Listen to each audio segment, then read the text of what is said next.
तो आर भी बढ़ेगा। तो ये दोगुना हो रहा है, तो इसीलिए जो है तो वक्रता त्रिज्या पर क्या प्रभाव पड़ेगी, दोगुनी हो जाएगी। जब दोगुना बढ़ रहा है फोकस दूरी तो दोगुनी हो जाएगी वक्रता त्रिज्या। तो ऑप्शन नंबर आपका सी करेक्ट आंसर हो जाएगा। नेक्स्ट प्रश्न की ओर चलते हैं। अगला प्रश्न देखिए 3 नंबर प्रश्न, नीचे दिए गए विकल्पों में से उस जीव को चुनें जिसमें 3 कक्षीय हृदय होते हैं, यानी 3 कक्षीय कोष्ठ की बात कर रहा है। तो कबूतर में 4 कोष्ठ पाए जाते हैं, मछली में कितने कोष्ठ पाए जाते हैं, 2 कोष्ठ पाए जाते हैं, गिरगिट में कितने पाए जाते हैं, 3 कोष्ठ पाए जाते हैं, और चीता में कितने, 4 कोष्ठ। तो ये 3 कोष्ठीय पूछा गया है, तो 3 कक्षीय वाला जो है क्या हो जाएगा, गिरगिट हो जाएगा, जो कि ऑप्शन नंबर आपका सी करेक्ट आंसर हो जाएगा। देखिए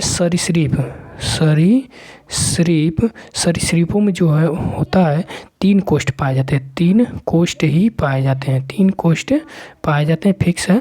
लेकिन एक को छोड़ करके एक अपवाद में आ जाता है, क्या, मगरमच्छ में कितने कोष्ठ पाए जाते हैं, 4 कोष्ठ पाए जाते हैं। ठीक है ना, आप लोग याद रखिए। अगले प्रश्न की ओर चलते हैं। 4 नंबर प्रश्न है, आकाश नीला क्यों दिखाई देता है। तो आकाश नीला जो है क्यों दिखाई देता है, ये प्रकाश के प्रकीर्णन के कारण दिखाई देता है। तो ये निम्न तरंगदैर्ध्य भी आप लोग याद रखिए, निम्न तरंगदैर्ध्य के प्रकाश के प्रकीर्णन के कारण, तो जो कि ऑप्शन नंबर ए सही करेक्ट आंसर हो जाएगा। अगले प्रश्न की ओर चलते हैं। 5 नंबर प्रश्न है, क्या होता है जब जलीय सिल्वर नाइट्रेट को सोडियम क्लोराइड विलयन में मिलाया जाता है। तब क्या होता है, तब जो है सिल्वर क्लोराइड का भूरा अवक्षेप बनता है, जबकि ऑप्शन नंबर आपका ए करेक्ट आंसर हो जाएगा। ठीक है, चलिए अगले प्रश्न की ओर चलते हैं। अगला प्रश्न देखिए 6 नंबर प्रश्न है, आवर्धन की इकाई क्या होती है। तो आवर्धन को एम से दिखाते हैं, तो आवर्धन की कोई इकाई नहीं होती है, तो ऑप्शन नंबर आपका डी करेक्ट आंसर हो जाएगा। नेक्स्ट प्रश्न की ओर चलते हैं। 7 नंबर प्रश्न देखिए, 7 नंबर प्रश्न है, निम्नलिखित में से किस जानवर के शरीर का तापमान वातावरण के तापमान पर निर्भर नहीं करता है। तो ये स्तनधारी और पक्षियों में, तो आपका option number D correct answer हो जाएगा। अगला प्रश्न देखिए 8 नंबर प्रश्न है, निम्नलिखित तत्वों में से अर्ध धातुओं की सही जोड़ी का चयन कीजिए। अर्ध धातु मतलब क्या, ना ही धातु होनी चाहिए ना ही अधातु होनी चाहिए। तो ये जो है उपधातु होनी चाहिए, तो उपधातु का सही जोड़ी बताना है। तो सिलिकॉन उपधातु है, जर्मेनियम भी उपधातु है, तो ऑप्शन नंबर आपका क्या हो जाएगा, सी करेक्ट आंसर हो जाएगा। अगले प्रश्न की ओर चलते हैं। 9 नंबर प्रश्न है, भारत में आपूर्ति की जाने वाली आम घरेलू बिजली निम्नलिखित में से किसके द्वारा दी जाती है। तो 220 वोल्ट होता है और 50 हर्ट्ज के बराबर दिया जाता है, जो कि ऑप्शन नंबर आपका डी करेक्ट आंसर हो जाएगा। अगले प्रश्न की ओर चलते हैं। 12 नंबर प्रश्न देखिए, भीषण सर्दी में ठंडे देशों में पानी की पाइपें फट जाती हैं क्योंकि जमने पर पानी क्या होता है, फैलता है, तो ऑप्शन नंबर आपका एक करेक्ट आंसर हो जाएगा। नेक्स्ट प्रश्न की ओर चलते हैं। 10 नंबर प्रश्न देखिए, 10 नंबर प्रश्न है, मस्से किसके कारण होते हैं। मस्से जो है जीवाणु वायरस के कारण होते हैं, तो वायरस आपका विषाणु, option number C correct answer हो जाएगा। अगले प्रश्न की ओर चलते हैं। देखिए 13 नंबर प्रश्न, निम्न में से किस रसायन के कारण पटाखा जो है फूटने से चमकदार लाल रंग दिखाई देता है। तो ये जो है आपका स्ट्रांसियम के कारण, ऑप्शन नंबर आपका डी करेक्ट आंसर हो जाएगा। अगले प्रश्न की ओर चलते हैं। 14 नंबर प्रश्न देखिए, 14 नंबर प्रश्न है, यदि धरती की घूमने की गति बढ़ा दी जाए तब भूमध्य रेखा पर पिंड के भार का क्या प्रभाव पड़ेगा। तो ये जो है घट जाएगा, ऑप्शन नंबर आपका ए करेक्ट आंसर हो जाएगा, ऑप्शन नंबर ए। चलिए नेक्स्ट प्रश्न की ओर चलते हैं हम लोग। नेक्स्ट प्रश्न है, वाल्व बेयरिंग का उपयोग स्थैतिक घर्षण को निम्नलिखित में से किसमें परिवर्तित करने के लिए किया जाता है। तो ये जो है लोटनी घर्षण घर्षण में परिवर्तित करने के लिए किया जाता है। तो option number A correct answer हो जाएगा। अगले प्रश्न की ओर चलते हैं। 16 नंबर प्रश्न देखिए। 16 नंबर प्रश्न है, राइबोसोम निम्नलिखित में से किसके लिए कार्यस्थल है? तो ये जो है कोशिका का एक क्या है, कोशिकांग है। राइबोसोम जो है कोशिका का एक कोशिकांग है जो कि प्रोटीन संश्लेषण में सहायता करता है। तो ऑप्शन नंबर आपका ए करेक्ट आंसर हो जाएगा। अगले प्रश्न की ओर चलते हैं। 17 नंबर प्रश्न है, प्रकाश तरंगे किस प्रकार की तरंगे हैं? तो प्रकाश जो है वो जो है अनुप्रस्थ तरंगे होती हैं। तो ऑप्शन नंबर आपका ए करेक्ट आंसर हो जाएगा। अब अनुदैर्ध्य तरंग में ध्वनि तरंगे जो होती हैं अनुदैर्ध्य तरंगे होती हैं। चलिए नेक्स्ट प्रश्न की ओर चलते हैं। अगला प्रश्न देखिए 20 नंबर प्रश्न है, आहार नली में अंगों द्वारा स्रावित कौन सा रस वसा के पाचन में महत्वपूर्ण भूमिका निभाता है? तो वसा के पाचन के लिए पित्त रस और अग्नाशयी रस दोनों जो है महत्वपूर्ण भूमिका निभाते हैं। तो ऑप्शन नंबर आपका करेक्ट आंसर सी हो जाएगा। अगले प्रश्न की ओर चलते हैं। 18 नंबर प्रश्न देखिए। 18 नंबर प्रश्न है, गतिमान बस में एक यात्री को आगे की ओर धक्का लगता है जब बस अचानक रुक जाती है। इसकी व्याख्या किसके द्वारा की जाती है? तो ये न्यूटन के प्रथम नियम के द्वारा व्याख्या किया गया। तो option number A correct answer हो जाएगा। न्यूटन के गति के प्रथम नियम को जड़ता का भी नियम कहते हैं। जड़ता का नियम का ये, या गैलीलियो का भी नियम कहते हैं। गैलीलियो का नियम कहते हैं। ठीक है, नेक्स्ट प्रश्न की ओर चलते हैं। अगला प्रश्न देखिए 21 नंबर, कौन सा जीव त्वचा से सांस लेता है? तो त्वचा से आपका केंचुआ लेता है। तो ऑप्शन नंबर आपका बी करेक्ट आंसर हो जाएगा। ठीक है ना। अब सांप रह गया, सांप, बंदर और मनुष्य ये सब किससे लेते हैं? ये जो है सांप जो है गलफड़े से लेता है, गलफड़े। ठीक है ना। और ये बंदर और मनुष्य जो है ये सब फेफड़े से लेते हैं, जबकि ये केंचुआ जो है जीव त्वचा से भी लेता है। चलिए नेक्स्ट प्रश्न की ओर चलते हैं। 22 नंबर प्रश्न देखिए, निम्नलिखित में से किस जलीय जंतु में गलफड़े नहीं होते हैं? तो ऑक्टोपस, सीक्विड, क्लाउन फिश ये सब किस में क्या होते हैं? गलफड़े होते हैं। जबकि व्हेल, ऑप्शन नंबर आपका डी करेक्ट आंसर हो जाएगा। ठीक है ना। तो व्हेल में क्या होता है? ये स्तनधारी के अंतर्गत आता है और ये जो है फेफड़े के द्वारा सांस लेता है। ठीक है ना। चलिए नेक्स्ट प्रश्न की ओर चलते हैं। 23 नंबर प्रश्न है। 23 नंबर प्रश्न, निम्नलिखित में से कौन सा अंग एक प्रोकैरियोटिक कोशिका में समानता दिखाता है? तो ये प्रोकैरियोटिक होता है, एक यूकैरियोटिक कोशिका होती हैं। तो क्लोरोप्लास्ट और माइटोकॉन्ड्रिया दोनों में पाए जाते हैं, ये समानता दिखाता है। तो option number C correct answer हो जाएगा। नेक्स्ट प्रश्न की ओर चलते हैं। अगला प्रश्न देखिए 24 नंबर प्रश्न, पृथ्वी के किस बिंदु पर गुरुत्वाकर्षण बल नहीं होता है? तो पृथ्वी के केंद्र पर क्या होता है? गुरुत्वाकर्षण बल नहीं होता है। और ध्रुवों पर देखा जाए, तो सबसे अधिक होता है, ठीक है ना। तो ये जो है पृथ्वी के केंद्र पे, ऑप्शन नंबर आपका सी डी करेक्ट आंसर हो जाएगा। अगले प्रश्न की ओर चलते हैं। 25 नंबर प्रश्न है, इनमें से क्या रक्त स्कंदन में सहायता करता है? तो विटामिन के करता है। तो ऑप्शन नंबर आपका सी करेक्ट आंसर हो जाएगा। अगले प्रश्न की ओर चलते हैं। 26 नंबर प्रश्न है, मानव नेत्र में फोकसन के द्वारा किया जाता है। तो ये जो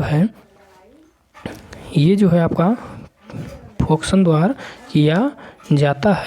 तो ये नेत्र के लेंस की उत्तलता में परिवर्तन करके। तो ऑप्शन नंबर आपका सी करेक्ट आंसर हो जाएगा। नेक्स्ट प्रश्न की ओर चलते हैं। 27 नंबर प्रश्न है। 27 नंबर प्रश्न देखिए, एक शुद्ध अर्धचालक में त्रिसंयोजी अशुद्धता को मिलाने पर अनेकों निर्माण होते हैं। तो ये अनेकों छिद्र हो जाएगा। ऑप्शन नंबर जो है आपका 27 का क्या हो जाएगा? आपका छिद्र हो जाएगा। ठीक है।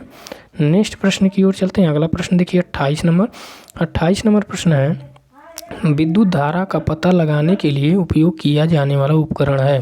तो ये गैल्वेनोमीटर है। तो ऑप्शन नंबर आपका ये करेक्ट आंसर हो जाएगा। नेक्स्ट प्रश्न की ओर चलते हैं। 29 नंबर प्रश्न देखिए, जमीन से 20 मीटर की ऊंचाई पर रखे गए 10 किलो का द्रव्यमान की स्थिर वस्तु में कितनी ऊर्जा होगी? तो ये जो है पोटेंशियल एनर्जी पूछ रहा है, स्थितिज ऊर्जा बराबर होता है mgh। तो m का मान कितना 20 दिया है, g का मान देखिए यहाँ पे g बराबर 10 दिया है, h का मान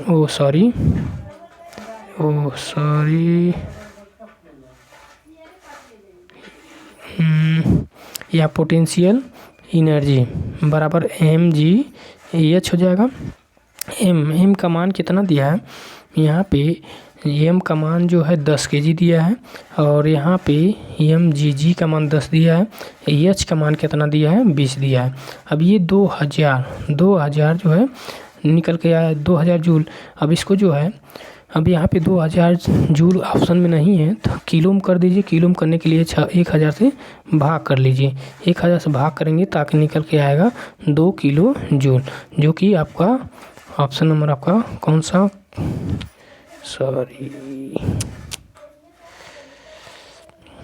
आपका ऑप्शन नंबर कौन सा सही हो जाएगा, option number D correct answer हो जाएगा।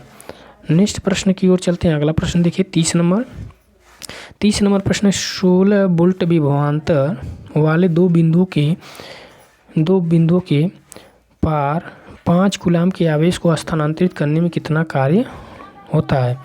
तो यहाँ पे हमें कार्य बताना है तो W बराबर वी क्यू W ज्ञात करना है। भी कितना दिया है 16 वोल्ट और कूलाम कितना दिया है 5, तो 16 × 5 = 80 जूल कार्य होगा। तो ऑप्शन नंबर आपका डी करेक्ट आंसर हो जाएगा। अगले प्रश्न की ओर चलते हैं। 31 नंबर प्रश्न देखिए, 31 नंबर प्रश्न है फेरस सल्फेट क्रिस्टल का रंग होता है। तो फेरस सल्फेट क्रिस्टल का जो रंग होता है वो हरा होता है। तो option number D correct answer हो जाएगा। अगला प्रश्न देखिए 32 नंबर है श्वसन किस प्रकार की अभिक्रिया है। तो ये ऊष्माक्षेपी अभिक्रिया है, ऊष्माक्षेपी जिसमें ऊष्मा निकलती है। तो option number A correct answer हो जाएगा। 33 नंबर प्रश्न है सिल्वर नाइट्रेट AgCl का रंग क्या है। तो AgCl का नाइट्रेट का जो रंग होता है श्वेत होता है, सफ़ेद रंग का होता है। Option number A correct answer हो जाएगा। याद रखिए आप लोग ये सब प्रश्न। अगला देखेंगे 34 नंबर निम्नलिखित में से कौन द्विविस्थापन अभिक्रिया है। तो इसमें क्या होता है आयनों का आदान प्रदान होता है, उसे द्विविस्थापन अभिक्रिया कहते हैं। तो यहाँ पर देख रहे हैं दो पदार्थों को मिला करके एक पदार्थ बन रहा है। तो ये क्या है संयोजी यानी एकल अभिक्रिया है या संयोजन अभिक्रिया। ये दूसरा नंबर देखिए, ये भी दो पदार्थों को मिलाकर के एक पदार्थ बन रहा है, ये भी संयोजन अभिक्रिया है। और 3 नंबर देखिए, 4 नंबर ये भी जो है संयोजन, ये तीनों जो है संयोजन अभिक्रिया है। अब इसमें देख पा रहे हैं सी नंबर पे देखिए Ag में आकर के क्लोरीन मिल जाता है और सोडियम में जाकर के क्या मिल रहा है, ये NO3 नाइट्रेट मिल जा रहा है। तो ये आपका आयनों का आदान प्रदान हो रहा है। तो ऑप्शन नंबर आपका सी करेक्ट आंसर हो जाएगा। नेक्स्ट प्रश्न की ओर चलते हैं 35 number zinc plus copper sulphate arrow zinc sulphate plus copper. इसमें क्या हो रहा है एक का जो है एक आयन का आदान प्रदान हो रहा है। तो ये जो है विस्थापन अभिक्रिया कहलाएगा। तो ऑप्शन नंबर आपका बी करेक्ट आंसर हो जाएगा। अगले प्रश्न की ओर चलते हैं 36 नंबर देखिए लौह चूड़ पर तनु हाइड्रोक्लोरिक अम्ल डालने से क्या होगा। तो हाइड्रोजन गैस और आयरन क्लोराइड बनता है। तो ऑप्शन नंबर आपका ए करेक्ट आंसर हो जाएगा। नेक्स्ट प्रश्न की ओर चलते हैं। अगला प्रश्न देखिए 37 नंबर नाइट्रोजन यानी इसको नाइट्रस ऑक्साइड भी कहते हैं, N2O, इसे हंसाने वाली गैस भी कहते हैं नाइट्रस ऑक्साइड को, कि धुएं का रंग होता है। तो धुएं का रंग कैसा होता है भूरा होता है। ऑप्शन नंबर जो कि ए करेक्ट आंसर हो जाएगा। अगले प्रश्न की ओर चलते हैं 38 नंबर देखिए निम्नलिखित में से कौन बेकिंग पाउडर है। तो बेकिंग पाउडर क्या है। तो ये एक प्रकार का मिश्रण है। Option number A correct answer हो जाएगा। इसका फार्मूला रासायनिक फार्मूला कहा जाए तो NaHCO3 होता है। ठीक है। नेक्स्ट प्रश्न की ओर चलते हैं। अगला प्रश्न देखिए 39 नंबर निम्नलिखित में से कौन सूचक की तरह इस्तेमाल नहीं किया जाता है। तो हल्दी, मेथिल ऑरेंज और फिनोल्फ्थालीन ये सब जो है सूचक के लिए हम लोग क्या करते हैं अम्ल या क्षार का पता करने के लिए सूचक के रूप में प्रयोग करते हैं, जबकि मूली का प्रयोग नहीं किया जाता। Option number D correct answer हो जाएगा। नेक्स्ट प्रश्न की ओर चलते हैं 40 नंबर देखिए 40 नंबर हमारा शरीर pH मान के किस परिसर में सही तरीके से कार्य करता है। तो ये 7 से लेकर 7.8 तक पीएच मान रहता है तो सही कार्य करता है। Option number C correct answer हो जाएगा। अगले प्रश्न की ओर चलते हैं। 41 नंबर देखिए, निम्नलिखित में से सबसे प्रबल लवण कौन सा है? तो सबसे प्रबल लवण जो है option number A correct answer हो जाएगा, यानी Cl। नमक जो है ये सबसे प्रबल लवण है। अगले प्रश्न की ओर चलते हैं। विरंजक चूड़ जो है का रासायनिक सूत्र, तो विरंजक चूड़ का रासायनिक सूत्र होता है CaOCl2। तो CaOCl2 ऑप्शन नंबर आपका सी करेक्ट आंसर हो जाएगा। अगला प्रश्न है, पत्तियों में गैसों का आदान प्रदान कहाँ से होता है? तो ये रंध्र के द्वारा होता है, तो ऑप्शन नंबर आपका बी करेक्ट आंसर हो जाएगा। नेक्स्ट प्रश्न की ओर चलते हैं। 44 नंबर देखिए, मनुष्य में